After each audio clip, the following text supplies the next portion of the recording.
Good evening. I have with me India's Finance Minister Nirmala Sitharaman in an exclusive interview with Network 18, the first that she is giving to a private channel after her budget speech. The markets have given her a huge thumbs up, with the Sensex bouncing 2,200 points.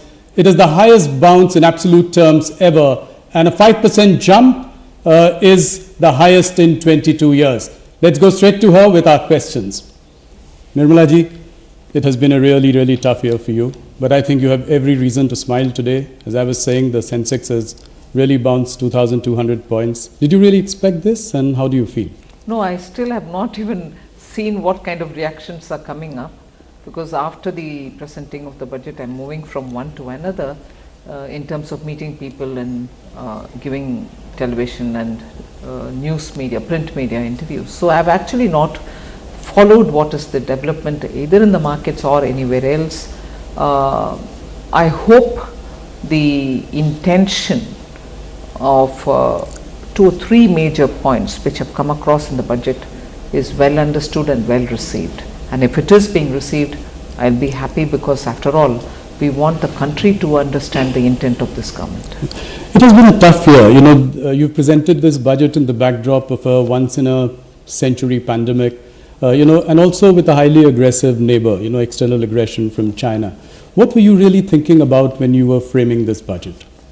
One thing was clear. If I had more resources to give, I would have given it to the people as much as we can. But we hadn't that kind of a comfort. We didn't have it then, we don't have it yet. We soon can hope to have it. And also the fact that even during the pandemic, the small amounts that we gave to some people only, not to very many, were partly also kept aside, and I don't blame anybody for it, kept aside, saved for probably rainy days, because the uncertainty is such. So the question of giving money to people so that immediately demand push will happen, and through that people will be expected to spend, also had a question with it, saying will they spend or will they keep it aside for rainy days. Also, spending will result in immediate demand increases, no doubt, possibly if they spend, but will it be a meaningful trigger for a virtuous cycle to be triggered off? Unless that spending happens in those sectors where the multiplier will work, there's no point in spending in areas which the multipliers are, where the multipliers are weak. That is why we have taken this route of qualitative expenditure, capex through infrastructure building, capex for health, so that you bring in such infrastructure and such facility for health, and there take an approach of holistic health, and then look at agriculture. And that is why we have gone through this route.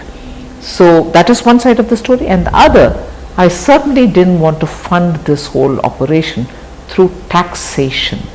By increasing tax, getting the money and then spending is not something which any of us even put on the table for consideration. So that is why I have made provision for large borrowings, with the tax buoyancy kept at a very conservative level, and with disinvestment, asset monetization and improved GST collection. I hope we'll be looking at better ways of handling our finances. In many ways, the economic survey was a harbinger of things to come. Your government is finally now going for aggressive growth without so much worrying about what the fiscal hawks would say. For a government which has been fiscally prudent and conservative, do you think this is some kind of a U-turn or a turning point in the way you look at the future? No, I don't, because it is one thing to be conservative and fiscally prudent, and at normal times. Even now, if you notice, when people kept telling, oh, print money, you spend, you have to spend, and I also made a conscious statement that if I don't spend now, I will only be postponing the growth, and I have to spend. That is clearly a conscious statement that I made. So given the situation that we are in, the stimulus was absolutely necessary. Quality expenditure is what we were looking for, and that is why when we've decided and when we've taken a call, I'm sure that because of the way in which we have designed it and also monitoring the qualitative expenditure that we are planning, it will definitely give us that required multiplier for the economy. And once the economy is into that virtuous cycle, income generation, revenue generation, and all of that will fall in place. So your fiscal prudence is still intact, and that is why I've given you a glide path. Right. Because I'm confident that this year I might have gone that far, but I can rein that back in. But 4.5% in 25-26, given that we were hovering between 3 and 3.5 in the last couple of years, before the pandemic.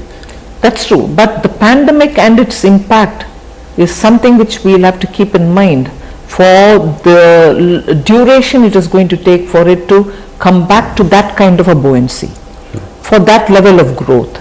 And I can't be overestimating the economy, and I don't think the economy is in a position to even heat or overheat. Those fears are not at all there, and therefore I have to give it a reasonable time, and I didn't grudge that. Nirmala, by now we know what the government thinks of rating agencies like Moody's and Standard & Poor, of them being noisy, opaque and biased. But do you still feel that there could be a threat of a ratings downgrade, and how does that bother you, or if at all? Let me put it this way. I don't want to say I'm not bothered. At the same time, I didn't let it bother me, because otherwise, even during the pandemic, a lot of people kept asking me, is the rating agency worry stopping you from spending? Now I am spending. Yes. So then or now, it is not that bother. But of course, by giving a glide path, by restraining too long, like the way in 2008, it was left open and there was no closing the doors. Yes. And as a result, you had all the taper tantrums, and the economy was still going through a big difficulty. Yeah. We've learnt lessons from that, and therefore I'm confident this will be appreciated by people who are discerning on these matters. Let's go to some of the big bang announcements first. Here execution, as everyone is saying, will obviously be the key. Your sort of privatization drive almost has a Margaret Thatcher sort of ring around it. Fairly, good in intent, bold in intent, but execution will be key. For instance, I think the figure of 1.75 lakh crore is what we would have achieved. We would have in fact achieved 2,10,000 crore going by earlier estimates this year, but we scaled that down. Now the point is, how are we to be sure that this will definitely be achieved in the coming year? Because I think, to be fair, the estimate made in July 2019, I wouldn't want to say it was an overestimate. We expected to do that much, but of course the economy slowed down. But of course the economy's difficulties in terms of demand slowing down, stock market also being tepid, it wouldn't have been right for me to say, oh no, but I've said it in budget, I have to sell it come what may. That wouldn't have been the best approach. It's all right, I did give an estimate. I was pulled up saying, oh, you overestimated, you couldn't achieve. The situation was such